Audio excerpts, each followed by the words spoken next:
বন্ধুরা, বলা হয় যে শ্রীমদ্ ভগবদ গীতা শুধুমাত্র একটি ধর্মের জন্য নয়, এটি পৃথিবীর প্রতিটা মানুষের পড়া এবং বোঝা উচিত, যাতে সেই ব্যক্তি তার জীবনের সুখ শান্তি এবং সাফল্য লাভ করতে পারে।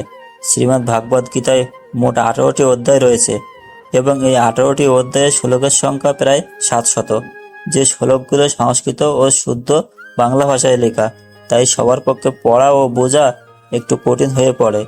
তাই আজকের এই ভিডিওতে সহজ বাংলায় শ্রীমদ্ ভাগবত গীতার 111টি বাণীর কথা আমাদের বলবো, যে বাণীগুলি মনুষ্য জীবনের প্রতিটি পদক্ষেপে অতি প্রয়োজনীয়। এই বাণীগুলি শুনলে আপনি শ্রীমদ্ ভাগবত গীতার প্রকৃত অর্থ বুঝতে পারবেন। তবে ভিডিও শুরু করার আগে যারা আমার আইডিতে নতুন ভিডিও দেখছেন, তারা দয়া করে আইডিটি ফলো করবেন এবং যদি ভিডিওটি শেষ পর্যন্ত দেখে আপনাদের ভালো লাগে, তাহলে অবশ্যই ভিডিওটি একটি লাইক করতে ভুলবেন না। তাহলে চলুন দেরি না করে শুনে নেওয়া যাক শ্রীমদ্ ভাগবত গীতার অতীব প্রয়োজনীয় কিছু কথা। ভগবান শ্রীকৃষ্ণ বলেছেন, যে ব্যক্তির মধ্যে জ্ঞানের অভাব এবং ঈশ্বরের বিশ্বাসের অভাব রয়েছে, সেই ব্যক্তি জীবনে কখনো সুখ ও সাফল্য লাভ করতে পারে না। কে কি করছে, কে কিভাবে করছে এবং কেন করছে, এইসব থেকে যত দূরে থাকবে ততই সুখে থাকবে। একজন বিবেকবান মানুষ যখন আত্মসম্মানে আঘাত লাগে, তখন সেই মানুষটিও সম্পর্কের বন্ধন ছিন্ন করে দেয়। মোহ বা টান তার উপর অনুভব করো, যার উপর তোমার অধিকার রয়েছে। যার উপর তোমার অধিকার নেই, তার উপর মোহ বা টান অনুভব করাই উচিত নয়। যারা অন্যের কষ্ট বোঝে, যাদের মমতা আছে, যারা হৃদয় থেকে শুদ্ধ, তারাই এই জন্ম মৃত্যু থেকে মুক্ত হয়ে যায়। তাদের আর জন্ম নিতে হয় না। তোমার কর্মই তোমার আসল পরিচয়, কারণ এক নামেই তো হাজার মানুষ থাকতে পারে। যা হবার থাকে তা হয়েই থাকে, আর যা হবার নয় তা কখনোই হয় না। এই দৃঢ়তা যদি তোমার মনেও থাকে, তাহলে তোমায় কখনো দুশ্চিন্তা করতে হবে না। কর্ম এমন একটি ফসল যা একজন ব্যক্তিকে যে কোনো পরিস্থিতিতে কাটতেই হয়। তাই সর্বদা ভালো বীজ বপন করো, যাতে ফসলটাও ভালোই হয়। সদা সন্দেহকারী ব্যক্তির বিষ্ণুতে পাওয়া না এই জীবনে সম্ভব, না অন্য জীবনে সম্ভব। তাই যারা অতিরিক্ত সন্দেহপ্রবণ, তাদের খুশি করা বন্ধ করুন। বস্তুর সম্পর্কে চিন্তা করে মানুষ তাদের প্রতি আসক্ত হয়ে পড়ে। এই কারণে তাদের মধ্যে কামনা বাসনা তৈরি হয় এবং কামনা বাসনা বিঘ্নিত হলে ক্রোধের উৎপত্তি হয়। আর ভগবান বলেন, ভয়ঙ্কর হলো এই ক্রোধ। যদি শারীরিক ও মানসিকভাবে সুস্থ থাকতে চাও, তাহলে এই ক্রোধকে বর্জন করতে হবে। নিম্ন থাকা বা চুপ করে থাকা তার প্রতি আপনার শ্রেষ্ঠ উত্তর, যে আপনার কথার মূল্য দেয় না। ভগবান শ্রীকৃষ্ণ অর্জুনকে বলেছিলেন, হে পার্থ, যাদের ভক্তিতে বিশ্বাস নেই, তারা আমাকে লাভ করতে না পেরে এই জন্ম মৃত্যু চক্রে ঘুরতে থাকে, এই ভৌতিক চক্রে বারংবার আসতে থাকে। হে অর্জুন, যারা আমার পরম ভক্ত, যারা সর্বদা আমাকে স্মরণ করে, একক চিত্রে আমাকে উপাসনা করে, আমি স্বয়ং তাদের প্রত্যেকের কল্যাণের দায়িত্ব গ্রহণ করে থাকি। যতটা সম্ভব চুপ করে থাকাই ভালো, কারণ বেশি কথা মানুষকে সব থেকে বেশি অপরাধ করতে বাধ্য করে। হাজারটা ভালো কাজ করার পরেও যদি তুমি একটা খারাপ কাজ করো, তাহলে লোক তোমার শুধু খারাপ কাজটাই দেখবে। তাই লোকে কি বলবে তাতে কোনো কর্ণপাত করো না, নিজের কর্ম নিজেই করে যাও। তুমি কর্ম করছো, তার ফল তুমি কাল অবশ্যই পাবে। আর আজ তোমার যা কিছু আছে, তা তোমার দ্বারা করা তোমারই অতীত কর্মের ফল। ভগবান বলেন, তোমার অতীত পরিবর্তন করার ক্ষমতা তোমার নেই, কিন্তু তুমি যদি চাও, তোমার বর্তমানের কর্মের দ্বারা তোমার ভবিষ্যৎ আমি অবশ্যই পরিবর্তন করতে পারবো। হে পার্থ, আমি কারো ভাগ্য তৈরি করি না, সবাই তাদের ভাগ্য নিজে তৈরি করে। ভালো কর্ম সেটা নয় যার ফল সবসময় ভালো হয়। ভালো কর্ম তো সেটাই যার উদ্দেশ্য কখনো খারাপ হয় না। আর ভালো উদ্দেশ্য নিয়ে করা কাজ কখনো বৃথা যায় না। কোনো একটি কাজ করার আগে অবশ্যই চিন্তা করা উচিত, কি মানুষ কখনো ভালো বা মন্দ হয় না, ভালো বা মন্দ হয় তার কাজ। আর মানুষের কর্ম অনুযায়ী সে তার ফলও পায়। যখন কোনো সমস্যা জন্ম হয়, সাথে সাথে তার সমাধানও জন্ম হয়। তাই সমাধান বের করতে চেষ্টা করো, আজ না হয় কাল তবে অবশ্যই বেরোবে। অর্জুনের তীরের মতো মরুভূমির থেকেও জল বেরিয়ে আসবে। যখন আমাদের মন দুর্বল হয়, তখন পরিস্থিতি একটি সমস্যা হয়ে দাঁড়ায়। আর যখন মন স্থির হয়ে থাকে, তখন পরিস্থিতি একটি পরীক্ষা হয়ে দাঁড়ায়। আর যখন আমাদের মন মজবুত হয়, তখন পরিস্থিতি সুযোগ তৈরি করে দেয়। আমরা তো জীবনে অনেক ভুল করে থাকি, কিন্তু জীবনের সব থেকে বড় ভুল হলো সেটাই, যেটা থেকে আমরা কিছু শিখতে পারি না। ভগবান শ্রীকৃষ্ণ অর্জুনকে বলেছিলেন, হে ভারতবংশী, দেহের মধ্যে থাকা জীবিতকে কখনো হত্যা করা যায় না, তাই কোনো জীবের জন্য তোমার দুঃখ করা উচিত নয়। মানুষের মানবতা ঠিক সেই সময় নষ্ট হয়ে যায় যখন সে অন্যের দুঃখে আনন্দ পেতে দেয়। সময় আমাদের শেখায়, না তো জীবন করার জন্য অপেক্ষা করবে, না তো কেউ তোমার জন্য সারা জীবন অপেক্ষা করবে। এই পৃথিবীতে সময় আর জীবন কারোর জন্য থেমে থাকে না। জীবনও তার সাথে খেলে যে খেলোয়াড় শ্রেষ্ঠ প্রকৃতির হয়। কষ্ট সবার একই প্রকার হয়ে থাকে, কিন্তু আত্মবিশ্বাস প্রত্যেকের ভিন্ন ভিন্ন হয়ে। কেউ হতাশ হয়ে হাল ছেড়ে দেয়, ছিন্ন ভিন্ন হয়ে যায়, তো কেউ সংগ্রাম করে আবার চলে ওঠে। মানুষকে তার কর্মের সম্ভাব্য ফলাফলের দ্বারা প্রাপ্ত জয় পরাজয়, লাভ ক্ষতি, সুখ দুঃখ ইত্যাদি সম্ভাব্য পরিণতির কথা ভেবে চিন্তাগ্রস্ত হওয়া উচিত নয়। এই ধরাধামে মনুষ্য জীবন প্রাপ্ত হলে তাকে কর্ম করতেই হবে। শ্রীকৃষ্ণ ভগবান হয়েও এই কর্মের নিয়তি চক্র থেকে কখনো রেহাই পাননি। তিনি সারা জীবন কর্ম করে গেছেন। তাই তো তিনি অর্জুনকে বলেছিলেন, নবমে পাত্রাস্তে কর্তব্য ত্রিশু লোকেশু কিংসং নানা ব্যাপ্তম ব্যাপ্তব্য বর্তয়েব চ কর্ময়ে। হে পার্থ, এই ত্রিজগতে আমার কিছুই কর্তব্য নেই, আমার অপ্রাপ্ত কিছু নেই এবং প্রাপ্তব্য কিছু নেই, তবুও আমি কর্ম করে যাচ্ছি। কারণ যদি তুমি তোমার ভুল থেকে কিছু শিখতে পারো, তাহলে সেই ভুলগুলি হবে তোমার উপরে ওঠার সিঁড়ি। আর যদি তোমার ভুল থেকে যদি কিছু শিখতে না পারো, তাহলে সেই ভুলগুলি সমুদ্র হয়ে যাবে। এখন সিদ্ধান্ত সম্পূর্ণ তোমার, তুমি উপরে উঠবে না কি নিচে ডুববে। মানুষ হলো নশ্বর দেহের অধিকারী। মানুষ যেমন পুরনো বস্ত্র পরিত্যাগ করে নতুন বস্ত্র পরিধান করে, ঠিক তেমনই আত্মাও পুরনো অসৎ শরীর ত্যাগ করে নতুন এক ভৌতিক শরীর ধারণ করে। তাই কারোর জন্য তোমার শোক করা উচিত নয়। মনে রেখো, শরীর নশ্বর হলেও আত্মা অবিনশ্বর হয়। এই আত্মাকে অস্ত্র দ্বারা ছেদন করা যায় না, জল দ্বারা সিক্ত করা যায় না, বাতাস দ্বারা শুষ্ক করা যায় না, আবার অগ্নি দ্বারা দগ্ধ করা যায় না। তাহলে কিসের এত শোক, কিসের এত চিন্তা? জীবনের সমস্যাগুলো ততটা শক্তিশালী হয় না যতটা আমরা আগে থেকে মনে করি নেই। কখনো কি শুনেছো যে অন্ধকার সকাল হতে দেয়নি? এটা জরুরি নয় যে প্রত্যেকবার তোমার কথাকে সঠিকভাবে বলে মনে করা হবে। তাই মাঝে মাঝে নিশ্চুপ থাকতেও শিখুন। যে যত শান্ত প্রকৃতির হয়, সে ততই গভীরভাবে তার বুদ্ধি প্রয়োগ করতে পারে।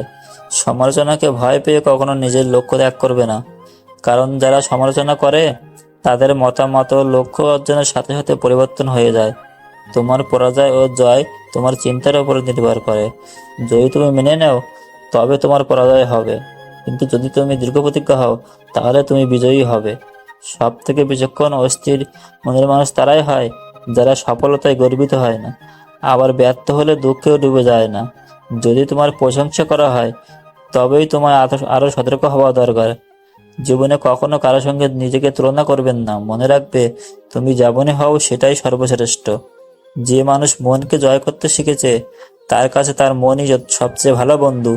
কিন্তু যে এটা করতে পারে না, তার কাছে তার মন সব থেকে বড় শত্রু হয়ে ওঠে। জীবনে যে নেতিবাচক চিন্তা আসবে এটা নিশ্চিত, কিন্তু এটা তোমার উপর নির্ভর করবে যে তুমি তাদের কতটা গুরুত্ব দেবে। সর্বদা মনে রাখবে, ভালো দিন পাবার জন্য তোমাকে খারাপ দিনের সাথে লড়াই করতেই হবে। জীবনে কোনো কিছুই চিরস্থায়ী নয়, তাই কঠিন সময় কখনো ভেঙে পড়ো না। খুব তাড়াতাড়ি সমস্যার মেঘ কেটে গিয়ে সূর্যের উদয় হবে, কারণ এই পৃথিবীতে সবকিছু পরিবর্তনশীল। যে ব্যক্তি মনকে জয় করতে শিখেছে, সেই ব্যক্তি ইতিমধ্যে পরমাত্মাকে লাভ করতে শিখেছে। এমন ব্যক্তির কাছে সুখ দুঃখ, শীত গরম, সম্মান অসম্মান সবই একই রকম। যে যাই বলুক না কেন, নিজেকে সবসময় শান্ত রাখার চেষ্টা করো, কারণ সূর্যের উত্তাপ যতই প্রখর হোক না কেন, তাতে সমুদ্রের জল কখনো শুকিয়ে যায় না। জলে ভাসমান নৌকা যেমন ঝড়ের আঘাতে নিজের লক্ষ্য থেকে দূরে সরে যায় না, ঠিক সেরকমই অতিরিক্ত আনন্দে মানুষকে ভুল পথে চালিত করে। ভগবান শ্রীকৃষ্ণ অর্জুনকে বলেছিলেন, হে অর্জুন, একজন ব্যক্তি যা ইচ্ছা তাই হতে পারে যদি সে অবরত বিশ্বাসের সঙ্গে কাঙ্ক্ষিত জিনিসের সঙ্গে ধ্যান করে। এবং আমাদের অতীত এবং ভবিষ্যতের কথা চিন্তা করে সময় নষ্ট করা উচিত নয়, কারণ যা হবার তা তো হবেই। যা হয় ভালোর জন্যই হয়। তাই অতীত ও ভবিষ্যতের চিন্তা না করে বর্তমানেই বাঁচতে শেখা উচিত। পরিবর্তনই হলো সংসারের নিয়ম। এখানে সমস্ত কিছুই পরিবর্তনশীল। তাই সুখ দুঃখ, লাভ ক্ষতি, জয় পরাজয়, মান অপমান ইত্যাদির মধ্যে একটি স্থায়ী অবস্থা থেকে জীবনকে উপভোগ করা উচিত। এদেরকে রাগকে নিয়ন্ত্রণ করতে শিখুন, কারণ রাগের পরে ভ্রণ সৃষ্টি হয়। এই ভ্রমণ বুদ্ধিকে বিচলিত করতে পারে। এর ফলে বুদ্ধি নাশ হয়, ব্যক্তি পতনের দিকে অগ্রসর হতে শুরু করে। রাগ, কামনা, বাসনা, ভয় এগুলো হলো আমাদের পরম শত্রু। যে কোনো কাজ করার আগে বিচার করো। আমরা যে কর্ম করি না কেন তার ফল আমাদেরকেই ভোগ করতে হয়, তাই কর্ম করার আগে বিচার করা উচিত। ভগবান শ্রীকৃষ্ণ অর্জুনকে বলেছিলেন, ব্রহ্মাণ্ড হতায় কর্মাঙ্গী সম্ভব কর্তৃজনম লিপপথে নাশ পাপিন পদ্মপত্র বিমাং ভাষং। যিনি সমস্ত কর্মের ফল পরমেশ্বর ভগবানকে অর্পণ করে দিয়ে অনাসক্ত হয়ে কর্ম করেন, কোনো পাপ তাকে স্পর্শ করতে পারে না। শিখ যেমন জল কখনো মধ্যপাতাকে স্পর্শ করতে পারে না। নিজেকে কখনো দুর্বল মনে করো না। পড়ে গেলে ওঠার চেষ্টা করো, লড়াই করো, পূর্ণ নিষ্ঠার সাথে তোমার দায়িত্ব পালন করো। বাকি সব আমার ওপর ছেড়ে দেন। তোমার দুঃখ কষ্টের জন্য কখনো পৃথিবীকে দোষারোপ করো না। নিজের মনকে বোঝাও, তোমার মনের পরিবর্তন ঘটলে সমস্ত দুঃখ কষ্ট পরিসমাপ্তি ঘটবে। কখনো নিজেকে নিজের ইচ্ছার দ্বারা অপমানিত করো না। মনে রাখবে, ইচ্ছা তোমার পরম বন্ধু হতে পারে, আবার পরম শত্রু হতে পারে। সময় কখনো একরকম থাকে না। যারা অকারণে অন্যকে দুঃখ দেয় তাদেরকেও একদিন দুঃখ পেতে হয়। ধৈর্য ধরো। জীবনের সব থেকে ভালো দিন দেখার জন্য তোমাকে সব থেকে খারাপ দিনের মধ্যে দিয়ে যেতেই হবে। কান্না থামাও। নিজেই নিজের সমস্যা থেকে লড়াই করতে শেখো, কারণ যারা সঙ্গ দেয় তারাও শ্মশান পর্যন্ত সঙ্গ দিতে পারে, কিন্তু তারপরে নয়। সময় যখন বিচার করে তবুও সাক্ষ্য প্রয়োজন পড়ে না। তোমার বিশ্বাস একটা পাহাড়কেও নড়াতে পারে, কিন্তু তোমার মনের সন্দেহ একটি পাহাড়কেও তুলে দাঁড় করাতে পারে না। অহংকার আর সংস্কারের মধ্যে অনেক পার্থক্য থাকে। অহংকার অন্যের মাথা নত করে খুশি হয়, কিন্তু সংস্কার নিজের মাথা নত করে খুশি হয়। যখন পরিবারের সদস্যদের অকৃতকার মনে হয় এবং অপরিচিতদের নিজের লোক বলে মনে হয়, তখন বুঝে নেবে তোমার ধ্বংসের সময় শুরু হয়ে গেছে। তুমি কি লক্ষ্য করেছো, রেগে গিয়ে চিৎকার করে বেশি শক্তির প্রয়োজন হয় না, কিন্তু চুপ করে থাকতে অনেক বেশি শক্তির প্রয়োজন হয়। যদি কেউ আমাকে প্রশ্ন করে পরিশ্রম ছাড়া সফল হওয়ার উপায় কি, তাহলে আমি তাকে বলবো যে এখানে পরিশ্রম নেই, সেখানে সফল হওয়ার স্বপ্ন দেখাই বৃথা। তোমার শত্রুকে ধ্বংস করার খন্দি না বানিয়ে শত্রু তৈরি হওয়ার পেছনের কারণগুলো ধ্বংস করুন। জ্ঞানী মানুষ তৈরি করার জন্য যদি কোনো বই লেখা হয়, তাহলে সততাই হবে তার প্রথম অধ্যায়। মনে রেখো, একজন সফল ব্যক্তিকে জীবনসঙ্গী করার মধ্যে কোনো সফলতা নেই, বরং একজন পরিশ্রমী মানুষই মনোবল বাড়িয়ে তাকে সাফল্য সুখী হওয়াই প্রকৃত সফলতা। অন্যের জীবনে নিজের স্থান খোঁজা বন্ধ করে দেন। বিশ্বাস করো, এতে তোমার জীবন অনেক শান্তিপূর্ণ হবে। সময় খুবই শক্তিশালী হয়, যা যে কোনো সময় বদলে দিতে পারে, যেটা ব্যক্তি হোক বা সম্পর্ক হোক। একটা ভুল মানুষকে অনেক কষ্ট দেয়, কিন্তু এরকম কিছু কিছু ভুল থাকে যা মানুষকে ভবিষ্যতে হাজারটা ভুল করার থেকেও বাঁচায়। যে আঘাত থেকে রক্ত বের হয় না, বুঝে নিয়ে সে আঘাতে কোনো আপনজনই দিয়েছে। বিজয়ের আনন্দ তখনই পাওয়া যায় যখন সবাই তোমার হারের প্রতীক্ষায় থাকে। সব দুঃখ কেটে যাওয়ার পরেই মন প্রসন্ন হয়, এটা সম্পূর্ণ ভুল ধারণা। মন প্রসন্ন হলে তবেই সব দুঃখ দূর হয়। যদি প্রয়োজনের থেকে অতিরিক্ত কিছু হয়ে যায়, তাহলে তা শুধু ক্ষতিই করে, সেটা প্রেম হোক বা অহংকার হোক। এটা ভুল ধারণা যে রাবণ শুধু অহংকারের জন্য মরেছে। যখন শত্রু ঘরে থাকে, তখন মৃত্যু শুধু অহংকারের জন্য নয়, বরং সেই ব্যক্তির ওপর ভৎস করলেও হতে পারে। পরিবার বা সমাজ দুটোই ধ্বংসের পথে চলে যায় যখন জ্ঞানী ব্যক্তিরা নীরবতা পালন করে আর অজ্ঞানীরা চিৎকার করতে থাকে। হে অর্জুন, যে ব্যক্তি পূর্ণ বিশ্বাসের সাথে কোনো দেবতার পূজা করতে যায়, আমি সেই দেবতার পুঁজি তার বিশ্বাস দৃঢ় করে দেই। তুমি